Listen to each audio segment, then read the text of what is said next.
From the corner of your eye, huddled in the darkest shadows of imagination, it waits. Now is the time to face the fear. Welcome to Horror Lasagna. Embrace the trepidation. Let's just jump right in and talk about our movie today. We've been hammering these out pretty good. Maybe I'll pick up the pace a bit getting them on the website. But today we're doing Kill List, which sounds like an action movie. Yes. It is a British film from 2011. And the main character in the movie, his name's Jay, and he's played by Neil Maskell. And I was watching an interview with Neil Maskell, and he described it as a former soldier's descent into madness as he takes on what should be his last job. It doesn't anywhere near cover it. So that was his description of what this movie is. Right.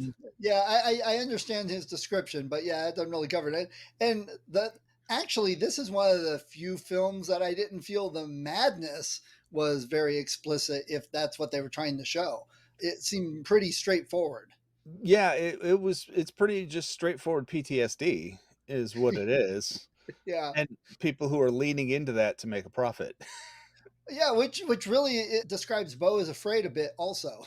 Oh, there you go. This was written by director Ben Wheatley and his wife, Amy Jump. And he wrote the movie specifically for Neil Maskell, the actor, and for Michael Smiley. He had both those guys in mind. They didn't have to audition. They just had to say they'd be willing to do it. Wow. So they never even considered using anybody else. The film was made on an estimated budget of about £500. 500 pounds? Yeah, 500,000 pounds. Okay, I was going to say, wow, I'm impressed for 500 pounds. Yeah. It's what I thought was I missed a zero is what it is. It grossed about $29,000 in the U.S. because it mostly did festivals and had a very limited run here. Worldwide, it did a lot of festivals, and then it would have regular runs in various countries, and it made about $450,000 worldwide. So about broke even. Yeah, just about. It's pretty critically acclaimed. It was nominated for 21 awards. It won 3 of them. It premiered at South by Southwest and went to several festivals from there. And it clocks in at 95 minutes. Nice, comfortable length of time. And we've talked about this before. The feel of it was very classic. You know, there was like 3/4 of the movie was build, and then it was like bam at the end. Yeah. Wheatley is from Essex. He has 21 projects in his past. I think he might be 2 years younger than us, roughly. I mean, as far as age-wise goes. He started with a 10-minute short called Rob Loves Carrie, and he directed 6 different television series, including the first 2 episodes of season 8 of Doctor Who. Oh, cool. Wow. Yeah. Down Terrace was a crime film, and it was his first major motion picture. And it did well enough that it allowed him to get the financing to make this that he was doing. One of the downsides to it, and I was telling you this yesterday, is that Down Terrace is pretty much just a straight London crime movie. Right. And so I was reading somebody's blog where they were complaining about Kill List because they were like, the first 2/3 of this movie were perfect. And then the last third, it was like he just threw in these horror elements and yanked the rug out under you and sat there laughing at you while you reeled trying to recover from it all. I thought, well, that's a little dramatic. And one of the comments in it was, did you not watch the trailer for this? Yeah. He has 3 other films that show up on my list. He did a film called A Field in England, which he did a couple years after he did Kill List. He did The Letter U on the ABCs of Death. And he did a recent film called In the Earth. And more so, In the Earth and A Field in England they're very into psychedelics. So they're horror movies, but they also have like this kind of underlying just visions and stuff like that. He has 2 films in pre-production right now. One's called Freak Shift, which I don't know much about. The other one is called The Meg 2, The Trench, which I think is the sequel to the Megalodon movie that was out recently. Okay, yeah. I remember that book came out like in the 90s and they just made a movie about it like last decade. Well, it's an interesting concept. He seems an odd director to be doing the sequel, but you know, branch out, do whatever. Yeah. He worked on this script for Kill List with his wife. They've been together since they were 16. And he said in an interview, when they write together, it gets stormy, meaning their relationship. But as they edit the work, everything is pretty cool and fine in the long run. Wow. So he had done Down Terrace. Then he saw Guillermo del Toro's The Orphanage, and he was shocked by the level of violence. And he thought it was going to be some sort of Spanish art film. And so when the violence ratcheted up, he was like, I had no idea what the movie was going to be now. It was suddenly unpredictable, which is what I love about horror movies. And because of that, he decided he was going to incorporate that into his new project, which was Kill List. He wanted a tale that would be unpredictable, but he wanted to encourage the audience to be thinking about the film while it was going and while it was over. Okay. He also didn't want his protagonist to be too likable. And I think he kind of succeeded there. Yeah. I mean, I like Gal. I liked him pretty well. But Jay is kind of a dick through the whole movie and his interaction with pretty much everyone but his son. He's a bit cold and standoffish through a lot of it. Volatile. Yeah. I mean, just the one scene where he cooks the rabbit and then he's sitting outside on his own. He's like, I did it. Yep. You know, yeah, right there. Just to show you. He wanted the viewer to start the film off liking them and then reflect on their actions as they go out through the film and like them less and less as time goes on. So Down Terrace, when he did that, was very critically received too, and it surprised him. He was like surprised by his success. And it gave him the financial backing to make this movie, and he wanted to make a scary film. And he never gave any consideration that he might be making something that was over the top. But looking back on it, there are scenes of this movie that he won't watch. Wow. Yeah. He wanted to work off of a Stanley Kubrick model where the imagery comes first and then the story is built around that. Okay. And there's actually a scene that we'll get to where I was like, oh, you can see Kubrick's influence because the scenes in the hotel look an awful lot like The Shining. The way the camera moves, the way the architecture is. Yeah, I can see that. Yeah. Once he actually had something to show, he took it to the financiers and showed it to them, and they were kind of scared about their investment because they thought the movie was too violent and too frightening. But he assured them it was going to be okay. And, you know, like you said, it about broke even. Yeah. Which, you know, for smaller horror movies, that's good saying a lot. Yeah. And this is another one of those council supported ones too. Correct. So he got some sort of government financing with it as well. So when we say he broke even, that's just looking at gross receipts.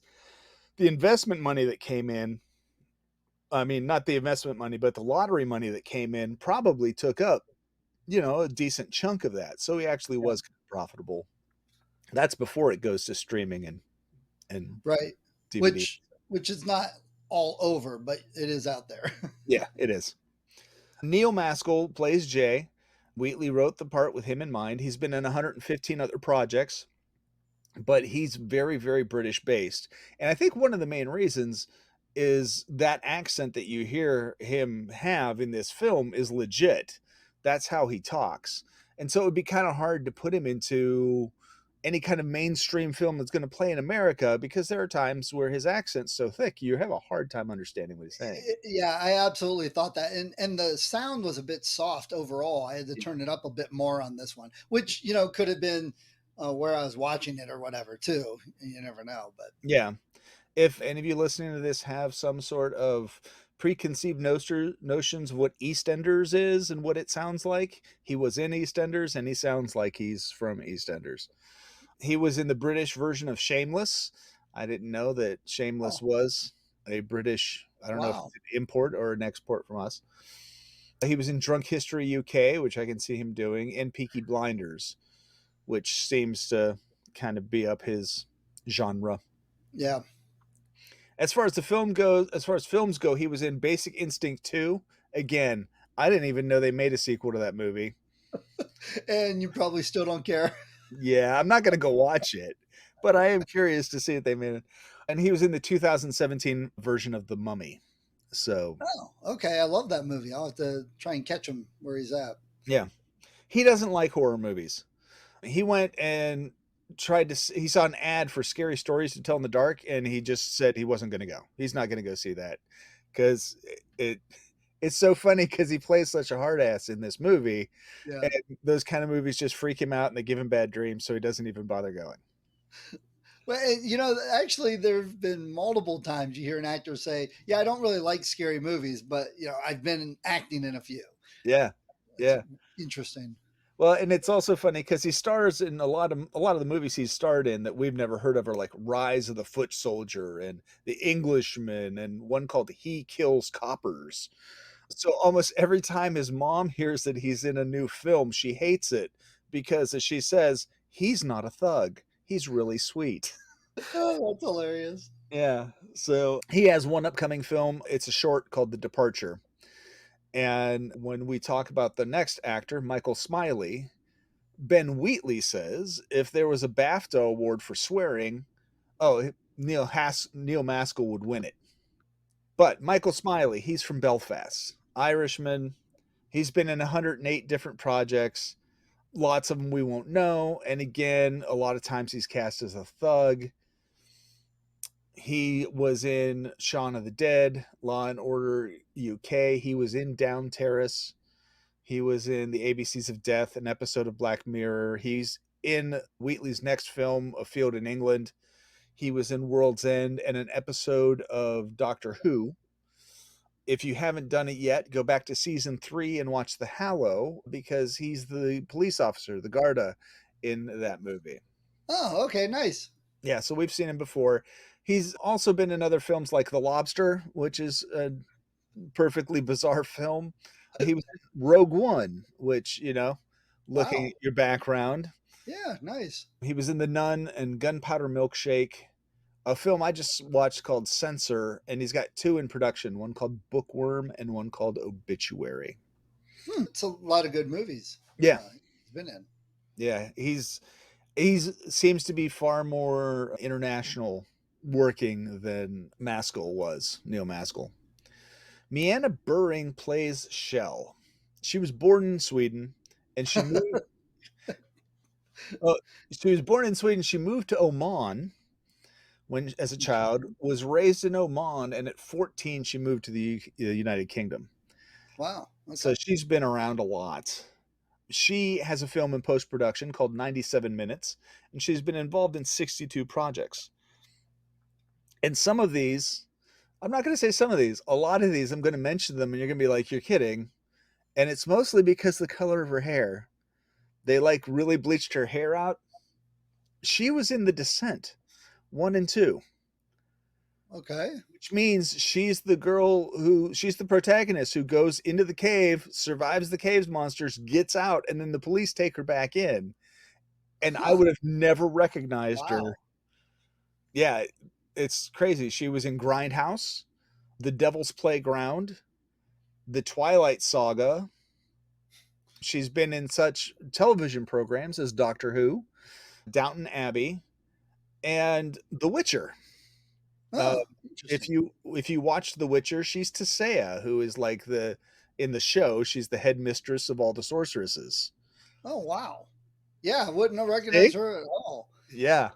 And when you said she's from, born in Sweden, yeah, she spoke Swedish so effortlessly, fluently that I must be from there. Yep. I couldn't believe she learned that for the show. Yeah, it's ironic she was also in The Witcher because she did voiceover work on The Witcher 3. Not as Tisea, she plays a different character, but so interesting. Yeah. Struan Roger is the last actor we'll talk about. He plays the mysterious client. He was born in 1946 in Manchester, and a lot of what he has on his 110 entries on his IMDb page is British television, so it's unknown to us. But the stuff we would recognize, he was on Coronation Street and Armchair Theater, a 1978 film adaptation of Les Miserables, which I did not know existed. Oh, gotta hunt it down now. Yeah. Chariots of Fire, Rumple of the Bailey, Four Weddings and a Funeral, the television series Highlander, not the movies. Oh, okay. I actually was just watching an episode of that the other day. Wallace and Gromit shows. He did voiceover for that. Nice. He was on Game of Thrones, and he plays a very well-loved character in Doctor Who. That's where I recognized him from then. He is the face of Bo. Okay, maybe I didn't recognize him from that then. Okay. Yeah. He reminds me a bit of Herschel from Walking Dead. Yeah, I can see that if Herschel had cancer and was really thin. Well, yeah, but the eyes, the structure, the cheeks and stuff were a lot similar. I had to do a double take at first. Yep. This film was funded by funds from the UK Film Council via the National Lottery. Good on them. And it opens with this being carved on the screen. And it's like a triangle and an arrow, and then there's another line and a circle. Wheatley was really concerned when he came up with it that people would see it and instantly think that it was too similar to the shapes used in the Blair Witch Project. I could see that right away, yeah. The biggest negative feedback he's received that shocked him was that everyone thought it looked like the sign from the Deathly Hallows. Which he's never read and he's never seen. So I was just talking about this on our special episode. I didn't look up who did the soundtrack for this, but they do a great job of just, you can't even really call them songs. It's just soundscapes. And there's some dissonance, and then there's this build, and then all of a sudden it just drops. Cuts off. Yeah, I made a comment about that. Yeah. It's really great for tension building. And the scenes it's in, you're like, you can see something maybe about to happen. Tension building, it's going to happen, and then it's not. And they're like in a car with birds chirping. Yep. And it was jarring. It was very disturbing in that way, because it's like, well, what's going to happen? And then nothing. So it was interesting choice.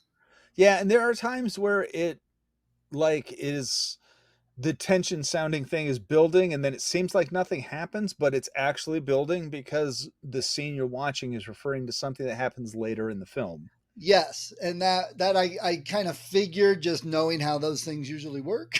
Yeah. And I must say, I've made comments on this, some of these films. I'm like, wow, if I would have just watched this, I would have not have known it was a council winner, lottery winner, or it wasn't this, that, or the other thing. It looked like a Marvel movie, the way it was filmed and all that. This one, like, right away hit me as, this is a British film. This is one of the lottery winner films. I mean, it just had that look about it, the way the cinematography was. Yeah, not unlike Grabbers, for instance. When you watch Grabbers, you're like, this is an Irish film. This Kill List is certainly an English film. It represents British culture. Very much. And the very opening couple scenes, the sound quality sounded less stellar than most movies, which would, if you watch any British TV, it had that almost hollow sound to it. Whatever they do when they're recording, it had definitely different sound quality, which some people would be like, I didn't notice anything. I get that, but we've watched enough of these movies, high end, low end movies. You kind of start noticing a few things like that. And that's what I liked about the opening to this, is that it was dark and you had that screechy thing carving the thing, and then you had the tension building music, and then it drops, and it should be a release, but it drops into this bright white frame with Jay and Shell arguing over money, like screaming at each other, and it's not a relief. It's not a release to the tension. It's just like ominous, unknown tension, and then, oh my God, mommy and daddy are fighting again kind of tension. Right. And he and Shell argue enough. She like goes berserk on him a couple times that, you could easily think, this must be a movie about the wife being possessed. Well, he has been out of work for 8 months, we find out, and he's not in any hurry to get a job. And we don't really know what the job is at this point. So correct. Yeah. And the first time I watched this, I assumed that Shell really didn't know what the job was either. Yeah, you got that at the beginning, but yeah. He's not even good at fixing stuff around the house, which we see as he's trying to repair their hot tub. He's got no idea what he's doing. Right. I know the feeling. I just had to fix my lawnmower. So we finally get a little break from that home, and there's this nice set shot where you have a small, nice contained British town in the middle of an English rural surrounding, which it's a nice little break. So it's just. But then we go right back to Jay, and he's on some kind of medication. I'm guessing for his back, maybe. Did I lose you? I think I did. There we go. Yeah, that was on me. I forgot to turn the VPN off. Okay. Which I had done last time, and so it lasts for 24 hours. And so it kicked off, which booted us. So that's okay. We're good. We'll edit that. So we were talking about the opening scene. Yeah, we get the idea that Jay's on some kind of medication. I was assuming for his back, he's taking some kind of pills. He's shaving, and his kid playfully pats him on the back, and he ends up cutting himself. He winced. So there's an argument about his back. They never really go into what he did and exactly if it really is bad, because Shell doesn't think there's anything wrong with it. Yeah, she's pretty convinced there's not, that he's just mucking about, doesn't want to get a job. So, but we also find out he's bad at shopping. She's like, there was a grocery. He's just like, you didn't get toilet paper. You got 10 bottles of wine and no toilet paper. He's like, well, you should have given me a list. She's like, there's a list on the fridge. So he goes outside and plays with swords with his kid. And she goes upstairs and calls her mother back in Sweden and is crying on the phone with her mom, speaking Swedish. And you get the feeling here that the marriage really has problems, which I'm not saying it doesn't, but they intersperse it with lots of great moments of them getting along and loving each other and playing with the kid. So it's an interesting opening to get a sense of the characters, because like the music, it's a little jarring. Yeah. And just, to illustrate your point, she's upstairs on her own crying. He's out on his own smoking a cigarette. And then the next scene is all three of them hugging each other. And then all three of them go out and play with swords in the front yard. Right. Which they slow the film down. So it's running at about 3/4 speed. So it's moving in slow motion, and they put in some of that tension building music. And you're like, what's going on? Yeah. And then it cuts right to him putting his son to bed. And the main reason that's in there is because that scene is a foreshadow of the end of the movie. Yeah. So. And it gives you more of a clue of his job, the way what he's describing with the story. Yeah. Yeah. He's telling the story to his son, and he's talking about being a military bodyguard in Iraq and how stuff's blowing up. And then the boy tells him that he shouldn't yell at his mom. Don't yell at mom. They're having a cocktail party. And so he's actually kind of shaking as he buttons up his shirt. If you look real close, his hands are shaking a little bit. You get the feel he's not crazy about having these kind of things. And even though it's like his best friend. Yeah. Yeah. That's the weird thing. It's Gal and Fiona, and they show up at the dinner party. And there's a picture. We get a lot of background here because Fiona is new to the couple. And so she's acting as us, where she's like asking questions like, oh, here's a picture of Shell in a military uniform. And she's like, yeah, I was in the Swedish National Service. And then we see a photo of Gal and Jay, and they served together as well when they were in Iraq. There's a camp. Oh, go ahead. I was going to say, knowing that Shell was in military service really shows up near the end. You're like, suddenly she's not just the housewife. Yes. Yeah. When stuff's going down, she's there for it. Yeah. And she's a damn good shot. Yeah. She double taps every single shot. Did you notice that? It wasn't just shooting. It was bam, bam, and she moves right to the next one. Yep. As opposed to Jay in this film, Shell reminds me a lot of the guy from Hold the Dark. Okay. Where it's no nonsense. Right. I'm good at killing things, and I'm just going to do it. I'm not Right. going to weep about it. I'm not going to get angry about it. It's just something I do. Bang, bang, bang, you're dead. And I'll move on to the next one. Yeah, professional. In some ways, she shows more professionalism than her husband. Absolutely. Yeah, there's all kinds of problems with Jay as a hitman. There's a campfire, and Gal and Jay are sitting there talking about a job. Gal's got one lined up if Jay wants to do it, and Jay's not interested. And Gal already mentioned it to Shell, and Jay's really pissed about that because it means that Shell's gonna. That's why she's been on his ass, because she knows there's a job waiting out there. He just needs to take it. Right.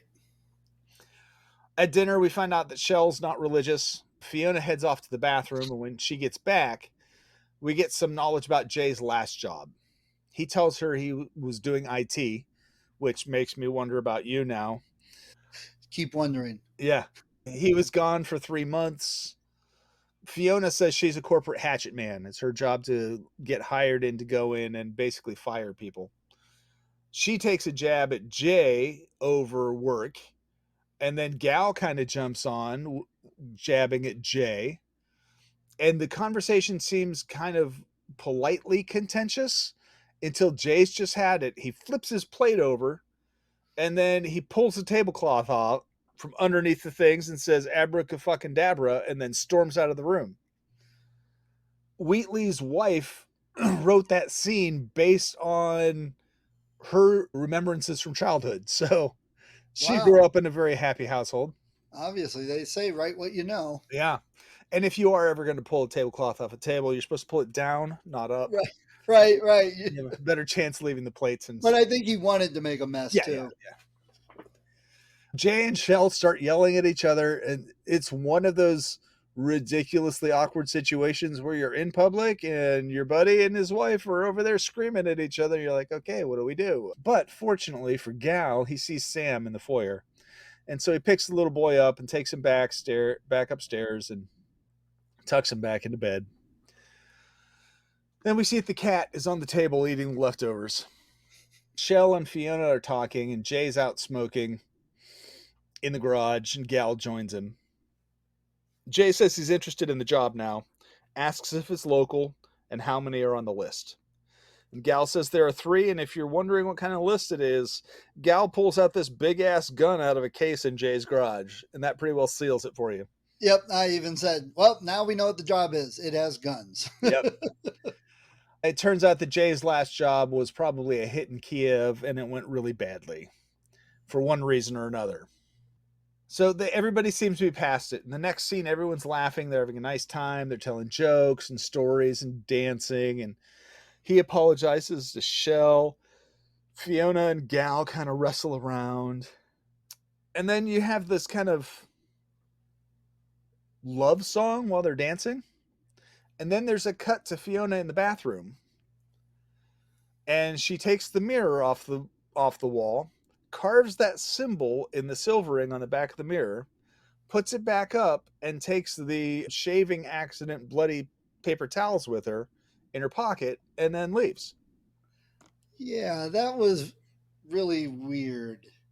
Well, it hints to the witchcraft that's involved with the whole thing. So Gal and Jay start wrestling over if Gal is actually sober enough to drive or not. And it actually looks like Gal wins the match, but Jay wins the argument because they end up in a cab driving off, being shuttled off together. And then Jay says, thank fuck that's over. So even though, his best friend was there and everything and it ended all fine, he's like, I didn't want to do it. Yeah. These are all signs of like depression and PTSD, right? He doesn't want to go back to work. He's anxious about going back to work. He doesn't want to be in social events. Right. He just ends up drinking by himself, sitting in his broken down hot tub. I'm sure it's helping his back. Yes. We cut to Sam waking Jay up in the morning. He apologizes to Sam for being an idiot the night before because he was drinking. You don't touch the stuff, he tells him. And the next day, the adults seem to be getting along better. Jay does find a dead rabbit out in the yard, and he blames the cat. And Shell's asking why she asks why the cat does it. She thinks the cat's just taking the piss, i.e. playing a prank on them, and he points out that cats can't do that, Shell. So he says he's going to eat it. Yeah. I did find it interesting. They didn't really show the mangled rabbit, but all the horrific stuff later, it's like, oh, we don't want to show this and disturb people. Yeah. But he cooks it up with some garlic and onions and then eats it, even though it kind of disgusts Shell. He's just sitting out in a chair in the middle of the lawn, eating it, waving to Shell and Sam. Yeah, there's something disturbing about that man doing that. That was weird. Yeah, he's going to be right, no matter what. Right. He drives over to Gal's. Fiona is gone. She apparently taped a Dear John letter to his penis. But there's no time to lament, he says. It's time to meet the client. He does these really great setting shots, and I mentioned it before with the town. The hotel shot that they're going into, when the hotel completely fills the frame, it is just this very imposing looking building. And you know anything that's going to happen in there is not going to be good. Yeah, it definitely makes it a character in a way. Yeah.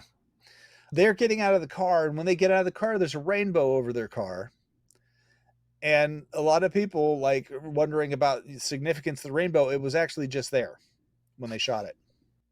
So they get out, they go into the meeting. Gal's putting a gun on before he goes to the meeting, and Jay is like, you're taking a gun to the meeting? And Gal's like, do you know who's there? Because I fucking don't. So, precaution is the better part of politeness, apparently.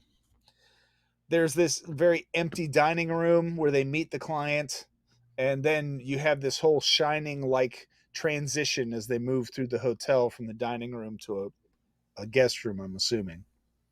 This guy's got a giant pile of bills. He works a little bloodletting into the deal, cutting Jay's hand and his hand and putting it on the contract. Yep. Then the guy mentions how Kiev went so poorly. So apparently he knows about whatever happened in Kiev more than we do, for that matter. Gal is offended by the guy's lack of manners, and he's like, it doesn't cost them anything to be polite. And apparently this is a problem most people have when they're hiring hitmen. They're just not polite enough. Yeah, that's a qualification. Only polite clients. But to show you how used to it these guys are, they automatically come up with a plan to leave the hotel that will draw the least amount of attention to the fact that Jay's got a wounded hand.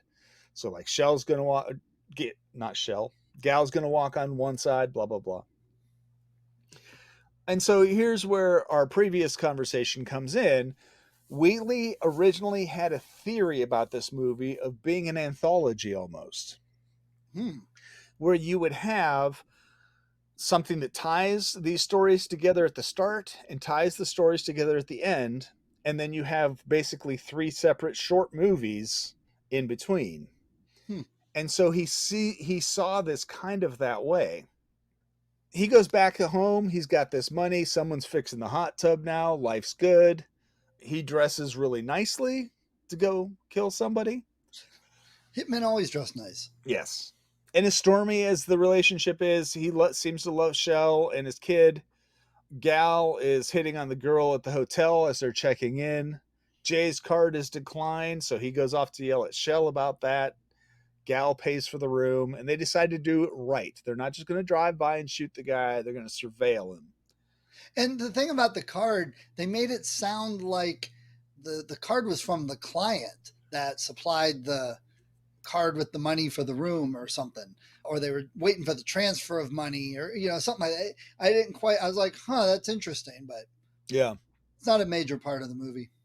They do have this scene where they're in the hotel dining room eating dinner, and there's an emotional support group in there eating, and the guy starts to play this guitar, and Jay's just had it, and he takes the guitar from the guy, and he's like, you're not doing this ever again. The guy's like, sometimes God's love is hard to swallow. And Jay answers, so is a dinner plate. and honestly, that is, I don't care what song it is, what group you are, to just pick up a guitar and start playing in the middle of the restaurant. That's rude as hell. Absolutely. For everybody else. I don't care what your intentions are or whatever, or how religious you are and they are. It's just, come on. Gal finds it hilarious. Yeah. And you have this big musical build up as they're like heading back to the room, and then it cuts to black and you have a title card. And we are now in the first of the 3 little movies that he plans to put in here. Which made me think of like Snatch or something, with the title card jumping up with a Hitman thing, with the accent. Yeah. The priest is what it says. Yeah. Gal's the most religious of all of them, and killing a priest makes him uneasy. They go to the church, and they're breaking into the back of the church, and the scenes of that are all interspersed with the priest while he's running the service. Right. After he completes all of his tasks, the priest goes back into his office, and he's suddenly confused as to why there's plastic covering everything in his office. He turns to see Jay pointing this silenced pistol at him, and Jay tells him to turn around because he doesn't want to look him in the face as he shoots him, apparently. And the priest thanks him, and Jay shoots him. Doop. Done. Yeah. Wrap it up in the plastic, throw the body out the window, take it somewhere and incinerate it.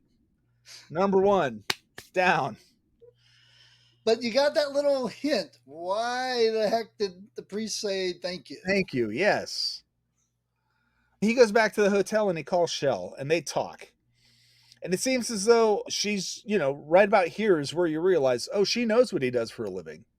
She's behind this because she asks how it went. Was it clean? Then she says Fiona came around with a present for Sam, and she's hanging around, and Shell doesn't mind. She likes her just fine. There's this scene of Jay lying on his bed, and you can see how OCD he is. All of his stuff is laying out. Right. Gal, on the other hand, is feeling remorseful or guilty, and he takes the photograph of their target, this priest, and he burns it. So he's trying to absolve himself. Gal didn't know that Fiona was talking to Shell, so now he thinks it's because she misses him. So now they're surveilling this guy called the librarian, and the guy has what they call a lockup. We would call it a warehouse. They decide to go check out what's in there. And it's a cavernous place. I mean, it's huge. Inside is a shipping container, and inside that is basically they call it a wank den. There's porn everywhere. They find a collection of video. DVDs. Gal starts playing it. All you hear are screams. You never actually get to see what's on screen. Right. However, Jay goes to watch it, and whatever is there, it actually makes him weep. And you have there's tons of this stuff all over the place. You get this guy's just the librarian, so that was an interesting thing. Porn, everybody kind of understands, but doing that Pulp Fiction thing where you don't get to see what it is, it leaves it wide open, and it's the worst thing you can think of. Yeah, which is what exactly? Yeah. You get a title card, and now we start the second movie that he planned to make in this little anthology called The Librarian. This is the scenes here are the ones that Wheatley won't watch when he watches this movie again. He skips these. Oh, I can understand that. Yeah, there's a harsh cut to Jay just punching this guy in the face. They get him indoors and tied to a chair. And the guy is kind of defiant. He's take what you want. I don't have much, blah, blah, blah. And then Jay says, oh, we saw the lockup. And then he starts to cry, instantly. He says it's not fair. He's just a librarian. Jay continues to beat on him. He wants to know who filmed it. Who are you storing this for? The guy refuses to give up any of that information. Jay lights a cigarette and proceeds to burn him with the cigarette. And then Jay basically tortures him enough that he does roll on his clients. Yeah. Extremely painful looking torture. Yeah. This is, we're nearing martyrs levels of here. Yeah. Way this guy gets beat on. And again, he's saying thank you. Well, that's just it. He's crying the whole time until Gal goes off to get the guy's money from a safe. And as soon as Gal's gone, the guy completely sobers up. Yeah. And he asks Jay if Gal knows who he is. And Jay is confused. And the guy's oh, he doesn't, does he? And he says before Gal gets back, he just wants to say thank you. And he's glad to have met him.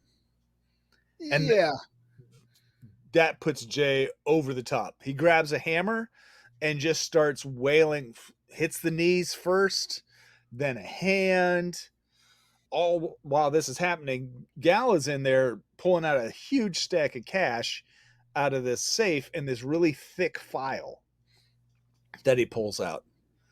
And between screams, the guy just keeps saying thank you.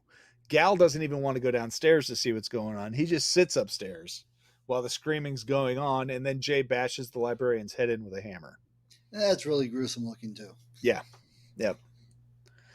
Now Jay insists they head off to kill the people who paid the librarian. Gal is not a fan. He's like, this is a job. It's not a crusade.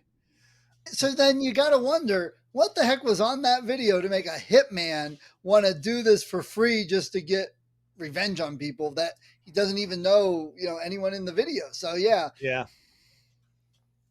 Well, they go off to some construction site. Gal doesn't even want to go in. He's going to sit there and he's like, okay, well, I've got the gun and I'll give you 20 minutes. And if I don't hear from you, I'm coming in.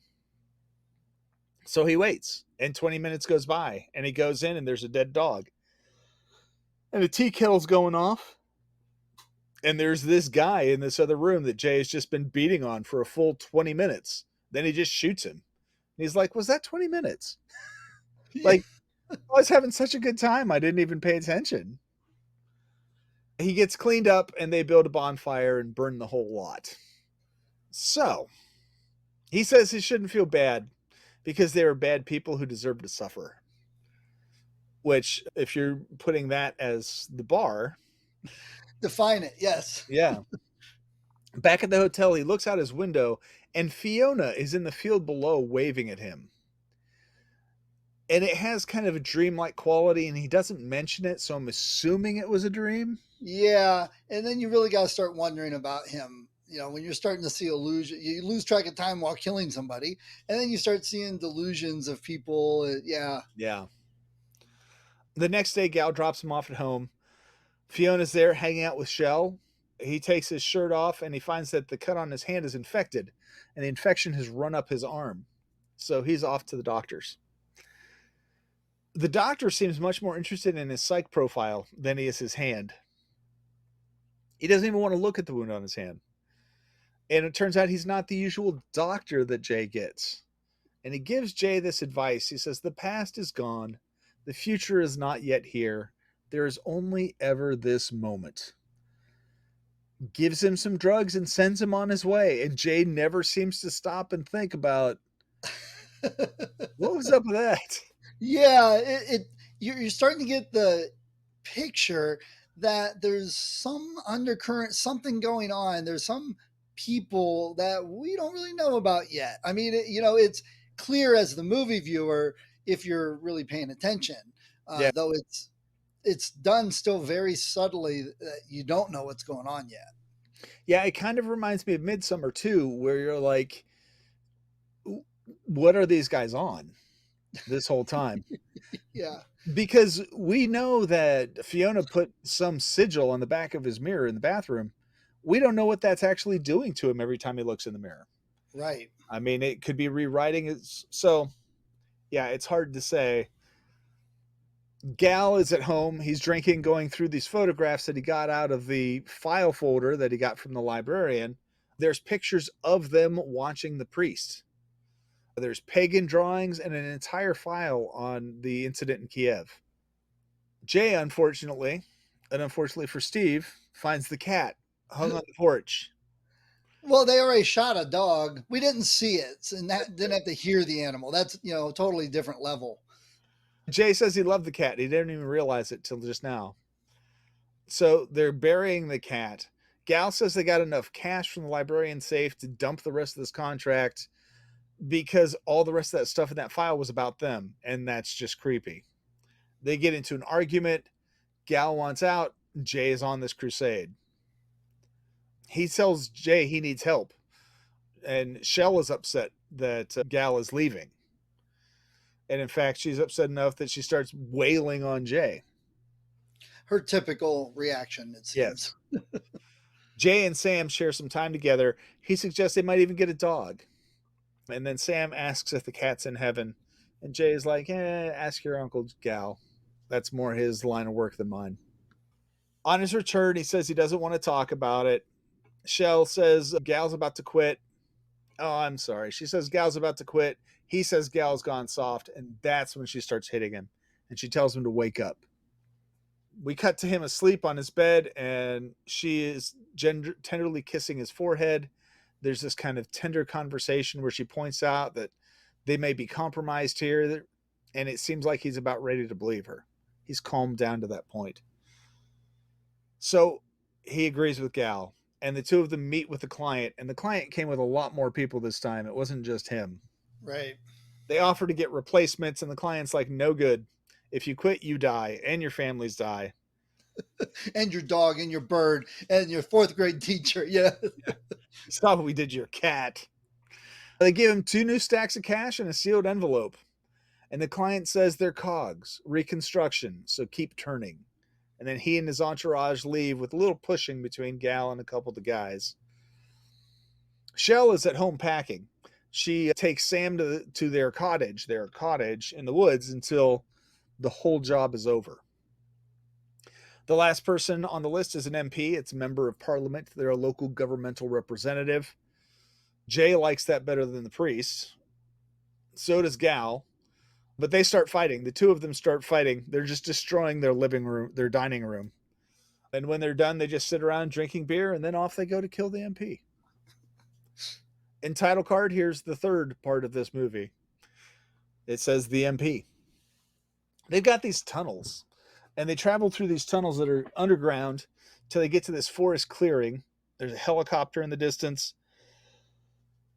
Walking through the forest, they make a blind for all their gear.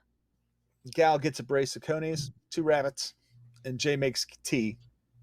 And Gal sings this nice little song about skinning a rabbit. And then they're surveilling the house. They sleep, and then Jay wakes Gal up to apologize about everything and says he doesn't know where it comes from. And Gal says, I know, but you're my best friend, so let's leave it at that. And then Jay wakes Gal up later. And Gal's not happy about being woken up twice in one night. But you can hear drums and a fife of some kind. And so they grab their gear and find this torch-wielding procession walking past. Yeah. They start to follow. Some of the people in the procession are naked. They're all wearing masks made of reeds. It starts raining. There's a freestanding noose set up in the middle of this field. And this woman gets on top of a stump, puts the noose around her neck, and waves to everyone assembled, and then steps off the stump. The whole thing has this very dreamlike quality, the whole scene. Yeah, you almost wonder if they are asleep, but yeah. Yeah.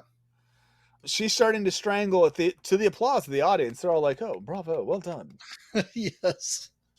Jay has had it, and he just opens fire on the crowd, and one member of the entourage, the MP, turns, puts his arms open wide, and Jay shoots him. Technically, they have fulfilled their contract now. But the rest of the crowd rushes at them with this kind of scream, and now they're running. And it's, if I was to point to any part of this movie that was unbelievable for me, it would be that this military-based veteran hitman would have gone, well, you know what? I can't. I just kept thinking, Gal's got that shotgun, which is useless at a huge crowd of people 100 yards away. But they didn't know that was going to be there. I guess the only thing I can fault him is that he actually fired at them while they were 100 yards away. That was just wasting your shots. Because a shotgun's not going to do that much difference. They go into the tunnel, and there's this noise behind them. Gal hears something. A wall's blocking their exit, but Jay knocks it down. Revelers rush at them with knives, and here's where Gal's shotgun is actually quite useful in these close quarters. Yeah. Jay continues down the tunnel, leaving Gal behind. One of the acolytes jumps him, and he takes her down and beats her to death, basically. Yeah, he's definitely on the edge. You know, you're not beating somebody multiple times with other people running down your back unless you're a little unstable. Yeah. Gal shot a whole pile of them, but he ends up in a tight space and is stabbed repeatedly before he can bring his gun around to bear. which is a good lesson. So if you're going to stab, you froze. Oh, if you're going to stab somebody, don't just stab them once. You stab them multiple times. So there's some education at least in the movie. There you go. Yes, some things to take away from. Yeah. So he brings his gun to bear. He actually does manage to shoot them. Jay finds him, but it's really too late. Gal knows it and asks Jay to tell Shell he's sorry, and Jay ends up killing Gal. Just bam. Put him out of his misery. By the time he gets out of the tunnel, it's daylight. He's sitting in his car, poking at that infected wound on his hand, remembering Gal, and then he heads out to the cabin with Shell and Sam. He has a little breakdown outside, then he hears a noise outside, or he's inside, he hears a noise outside. He goes and checks his car and finds that his tires are slashed. He goes outside, guns blazing, and finds lit torches all around his place. Kisses Shell and tells her he loves her and goes out after what he assumes is not many people left. As he's looking down his scope, he gets cracked on the back of the head. Shell's back at the house. She's effectively taking two of them out with her silenced pistol, but it sounds like they just keep coming in and keep coming in. And then we get a title screen to The Hunchback, the part that ties the previous three movies into one little bundle. You have a bunch of cloaked figures wearing masks, naked women with vines over their eyes, and Jay is bound and kneeling. They cut the bindings, and then they recut his bad hand. Ow. Put a mask on his face and a knife in his hand, and pull off his shirt. And he acts like he's been drugged here. Yeah. Because once they cut his bindings, he could have done something. But he just stands there and lets them do whatever. Yeah.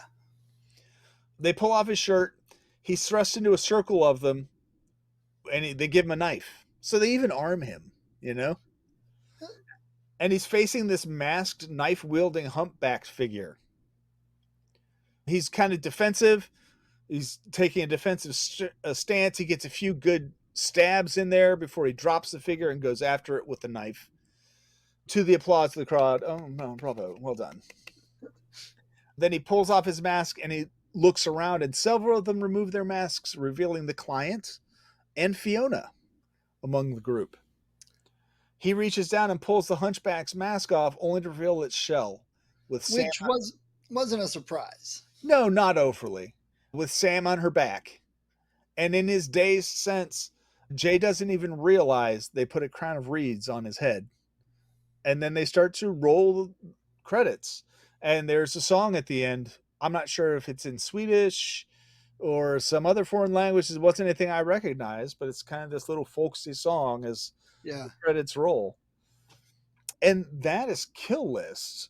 An interesting thing to note about it, too, is that they wrote the movie, but they were thin on dialogue purposely so that the actors could improvise a lot of the dialogue that they went through. Oh, interesting. And in fact, they even mention it as the credits roll in the back. There's like additional dialogue and it was all, Shell, Jay, and Gal.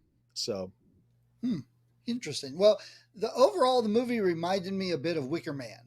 Someone compared it to Wicker Man with guns. Yeah, a lot. It was difficult to figure out what we were supposed to take away from it.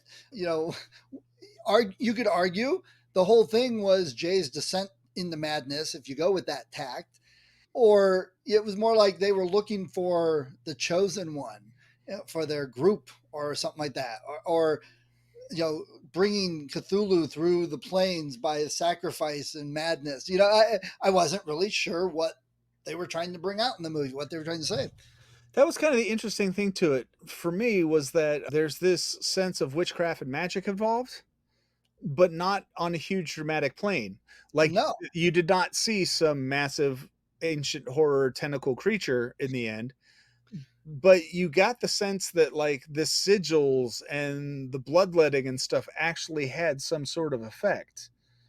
Yes. And so it felt like this was a way of perhaps crowning the next ruler of the coven, maybe. Yeah. And the guys they killed wanted out, saying thank you, releasing them. Yeah, that's good. I kind of picked up on that, and they knew Jay. So it was obvious the whole group knew that these tests were going on and that he was being tested essentially. So we also don't know what they knew either. I mean, he might have been born at a specific time or something like that. Right. How long has this coven been influencing his life? Maybe Kiev was a setup. Oh, that's true. I never thought of that.